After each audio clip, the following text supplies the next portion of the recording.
নতুন অন্যরকমভাবে একটু গোশ রান্না করে খেয়ে দেখলাম মুরগির মাংস।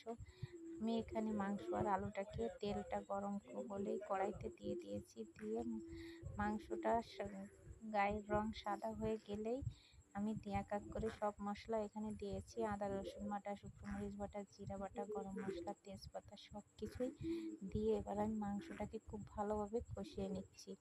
এভাবে আপনারা খেয়ে দেখবেন, রান্না করে অনেক অনেক সুন্দর লাগে। এর ভিতর আমি টক দইও দিয়ে দিয়েছি। দিয়ে আমি প্রায় 50 গ্রামের মতো টক দই দিয়েছি। দিয়ে দেখুন মাংস থেকে যে পানিটা ছেড়ে দিয়েছিল তাতে আমি কষিয়ে নিয়েছি। এতে আমার মাংসটা আলুটা প্রায় 80% মতো কুক হয়ে গেছে। এরপর আমি দিয়ে দিলাম ঝোলের পানি। ঝোলের পানিটা দিয়ে আমি ঢাকা দিয়ে রেখে দেব, অপেক্ষা করব শেষ পর্যন্ত। দেখুন, অবশ্যই এটা আমার নতুন চ্যানেল ভালো লাগলে আমার পাশে থাকবেন, সাবস্ক্রাইব করবেন। আল্লাহ হাফেজ।